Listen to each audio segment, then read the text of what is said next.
नमस्कार दोस्तों, आज के इस वीडियो में हम स्कैफॉइड फ्रैक्चर के बारे में बात करेंगे। आगे बढ़ने से पहले थोड़ा सा मैं ओवर दे दूं कि ये फ्रैक्चर होता कहाँ है। ये फ्रैक्चर हमारे रिस्ट जॉइंट के थोड़ा सा ऊपर हमारे थंब के लाइन में यहाँ पर लगभग यहाँ पर ये फ्रैक्चर होता है। ठीक है, यहाँ पर एक छोटा सा बोन होता है जिसे हम स्कैफॉइड बोन बोलते हैं, इसमें ये फ्रैक्चर होता है। ठीक है, तो इस फ्रैक्चर के बारे में पूरा डिटेल में आपको बताऊँगा, कैसे इसको डायग्नोज करना है, किस तरह से इसको ट्रीट करना है, इसके क्या क्या कॉम्प्लिकेशंस होते हैं, सब कुछ मैं आपको बताऊंगा। तो चलिए मेरे कंप्यूटर स्क्रीन पर स्कैफॉइड फ्रैक्चर। ठीक है, तो the scaphoid bone is a small wrist bone present near the base of the thumb. ये हमारा थंब है, थंब के बेस में एक बोन होता है, इसे हम स्कैफॉइड बोन बोलते हैं। ये देखिए, ये जो एक छोटा सा बोन है, ये एक बोन है जिसे हम स्कैफॉइड बोन बोलते हैं। इसी में अगर किसी प्रकार का फ्रैक्चर हो जाए तो उसे हम बोलेंगे स्कैफॉइड बोन फ्रैक्चर। ठीक है, तो स्कैफॉइड बोन का फ्रैक्चर का मैकेनिज्म क्या है, क्यों ये होता है? ये commonly fall on outstretched hand की वजह से होता है। यानी कि जब हम गिरते हैं तो अपने आप को बचाने के लिए हम अपने हाथ को इस तरह से करते हैं और फिर हाथ के बल जब हम गिरते हैं तो यहाँ पर एक छोटा सा फ्रैक्चर हो जाता है। ठीक है, इसका कॉमन साइट क्या है? The commonest site is the fracture through the waist and fracture through the tuberosity is rare. ठीक है, फ्रैक्चर थ्रू वेस्ट भी हो सकता है या फिर फ्रैक्चर थ्रू ट्यूबरोसिटी भी हो सकता है, लेकिन fracture through tuberosity is rare and fracture through waist is common. ठीक है, चलिए मैं आपको दिखा देता हूँ पिक्चर में। ये है सबसे कॉमन फ्रैक्चर, इसमें देखिए ये फ्रैक्चर इज थ्रू वेस्ट। ठीक है, यहाँ पर आप देखिए fracture is through tuberosity, that is distal tuberosity, और यहाँ पर भी ये ट्यूबरोसिटी में फ्रैक्चर है, ये है प्रॉक्सिमल ट्यूबरोसिटी।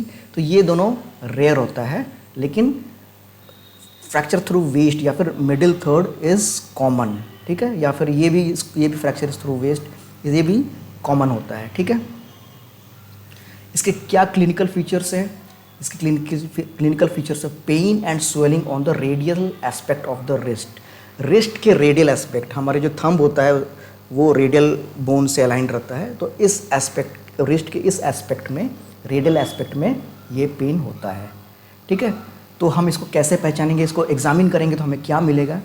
जब हम इसको एग्जामिन करेंगे तो हमें मिलेगा tenderness over the anatomical snuff box. हमारे एनाटॉमिकल स्नफ बॉक्स में टेंडरनेस मिलेगा। तो ये एनाटॉमिकल स्नफ बॉक्स क्या होता है, मैं आपको पिक्चर से दिखा देता हूँ। यहाँ पर ये देखिए, जब हम अपने अंगूठे को इस तरह से, फिंगर्स को पूरी तरह से स्ट्रेच करेंगे, एक्सटेंड करेंगे, तो यहाँ पर एक बॉक्स जैसा दिखेगा। ये देखिए, इसी बॉक्स को हम एनाटॉमिकल स्नफ बॉक्स बोलते हैं। ठीक है, यहाँ पर हमें टेंडरनेस फील होगा। When second metacarpal is given a longitudinal force, patient will have pain. Second metacarpal को जब हम लॉन्गिट्यूडनल फोर्स खींचेंगे इस तरह से, तो वहाँ पर पेशेंट जो है एक कंप्लेन करेगा, पेन का कंप्लेन करेगा। ठीक है, if anatomical box is firmly palpated, there will be pain because of the radial nerve.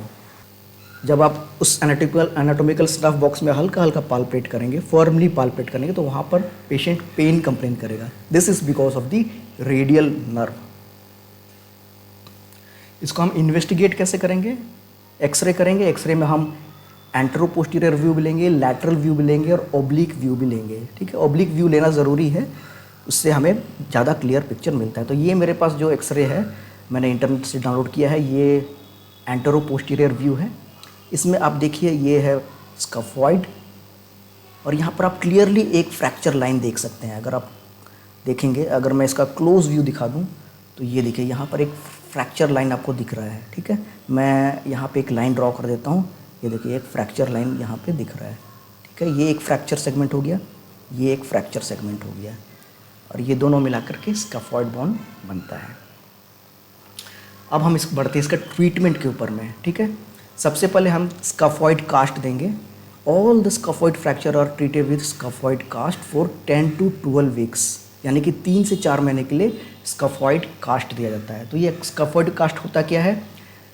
It extends from below elbow, elbow के जस्ट नीचे से स्टार्ट होता है, to the first metacarpal, to the metacarpal head and in thumb up to the first metacarpal. ठीक है, thumb तक ये first metacarpal तक एक्सटेंड करता है और बाकी जो उंगलियों में वो मेटाकार्पल तक एक्सटेंड करता है, ठीक है।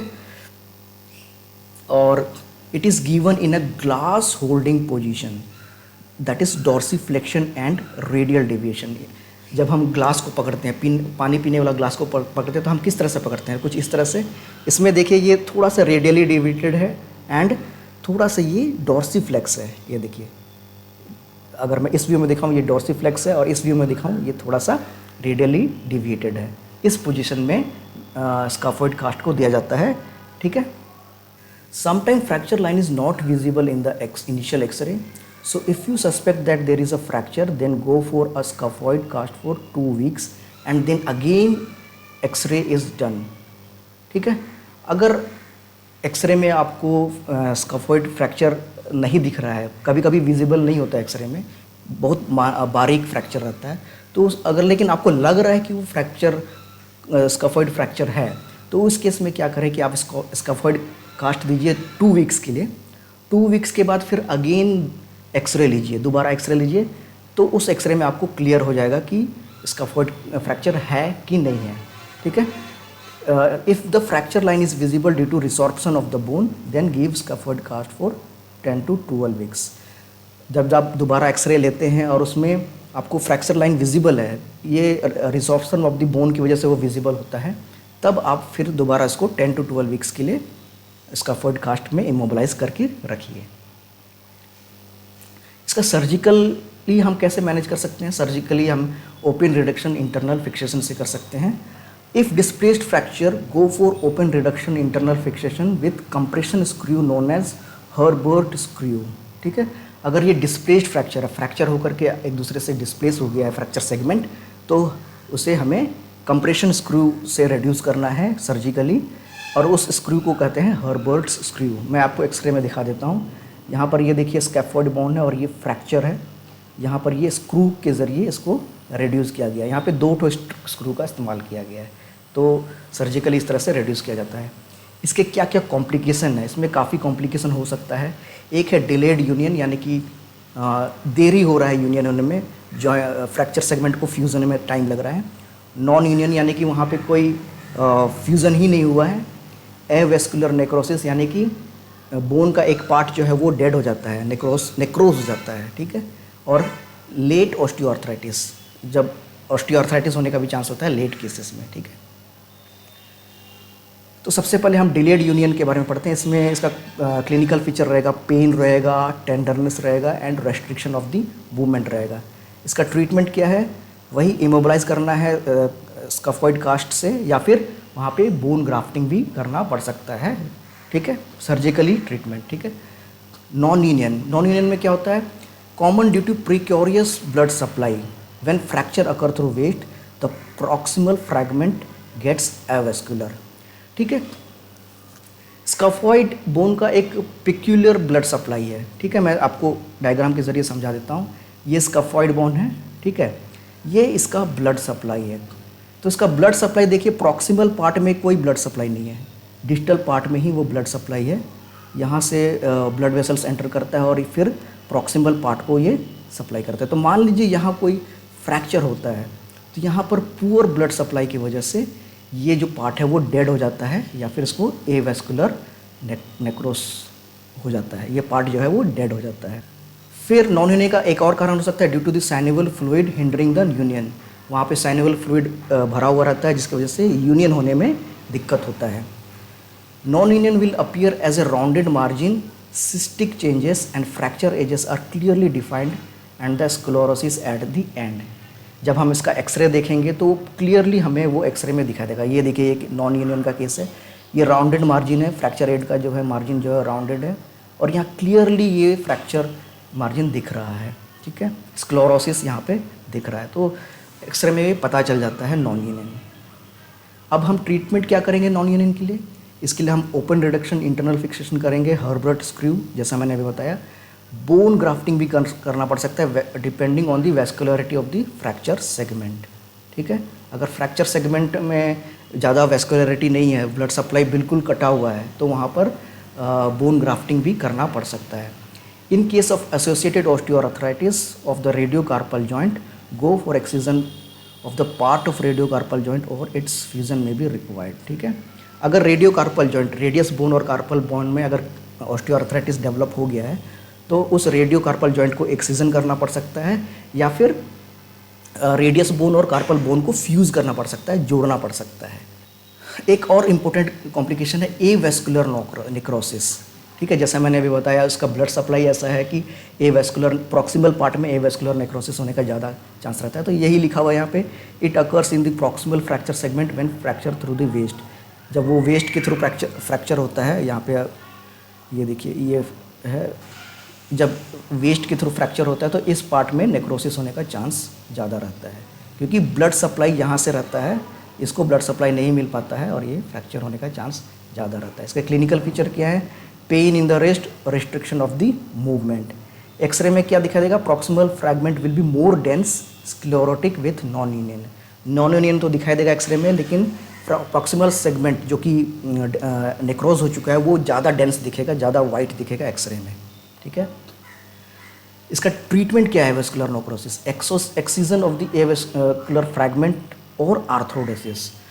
वो जो नेक्रोज हो गया है जो प्रॉक्सिमल सेगमेंट, फ्रैक्चर सेगमेंट, उसको एक्सेस कर देना है, निकाल देना है काट के, और वहाँ पे आर्थ्रोडेसिस करना पड़ सकता है। आर्थ्रोडेसिस यानी कि बोन का फ्यूज़न करना पड़ सकता है, रेडियोकार्पल जॉइंट को फ्यूज़ करना पड़ सकता है। दूसरा इसमें ऑप्शन है सिलास्टिक प्रोस्थेसिस। ये देखिए, ये एक प्रोस्थेसिस है, scaphoid prosthesis made of 3D printed titanium.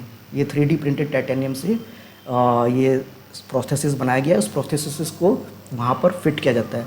वो पूरा ही एक तरह से स्काफॉइड बोन को रिप्लेस करके ये प्रोस्थेसिस को वहाँ पर लगा दिया जाता है। तो ये बेटर ऑप्शन है, और आजकल तो 3D प्रिंट के ज़रिए ये प्रोस्थेसिस को बनाया गया है। ठीक है, ये ज़्यादा बेटर ऑप्शन है। लेट कॉम्प्लिकेशन में ऑस्टियोआर्थराइटिस हो सकता है, usually due to non union और avascular necrosis, pain and restriction of movement. Non union या फिर एवेस्कुलर नेक्रोसिस, पेन की वजह से जो मूवमेंट हम नहीं कर रहे हैं वहाँ, इसलिए वहाँ पे रेडियोकार्पल जॉइंट में ऑस्टियोआर्थराइटिस हो सकता है। एक्सरे में आपको नॉन यूनियन दिखेगा, एवेस्कुलर नेक्रोसिस दिखेगा, और ऑस्टियोफाइट फॉर्मेशन भी दिख सकता है। ट्रीटमेंट क्या करेंगे? गो फॉर आर्थ्रोडेसिस, यानी कि रेडियोकार्पल जॉइंट बोन को हम फ्यूज़ कर देंगे, जॉइंट कर देंगे। यहाँ पर मैं आपको एक्सरे में दिखाता हूँ। ये देखिए, ये रेडियस बोन है और ये कार्पल बोन है। छोटा छोटा जो बोन सब है, ये देखिए, ये बोन सब है, ये कार्पल बोन सब है। ठीक है, तो इसे इस दोनों बोन को, रेडियस और कार्पल को फ्यूज़ किया गया है ये प्लेट एंड स्क्रू के ज़रिए में। देखिए, ये प्लेट एंड स्क्रू के ज़रिए इसको फ्यूज़ किया गया है। ठीक है, in some cases excision of styloid process, कुछ केसेस में स्टाइलाइट प्रोसेस को एक्साइज करना पड़ सकता है, रेडियस का स्टाइलाइट प्रोसेस को। ठीक है, ये सब होने के बाद, ऑपरेशन के बाद या फिर नॉर्मल स्काफॉइड कास्ट के बाद, जब इस कास्ट को निकाला जाता है उसके बाद आपको क्या क्या एक्सरसाइज करना चाहिए, इसके ऊपर मैंने बेहतरीन एक आर्टिकल अपने ब्लॉग में लिखा है, जिसका लिंक मैं डिस्क्रिप्शन में दे दूँगा। उस ब्लॉग में जाकर के आप पढ़िए और उस एक्सरसाइजेस को सीखिए, जिससे आपका भी नॉलेज बढ़ेगा और आप अपने पेशेंट को भी आप बेनिफिट दे सकते हैं। ये वीडियो कैसा लगा, आप अपना ओपिनियन ज़रूर दें। Thank you for watching, bye bye.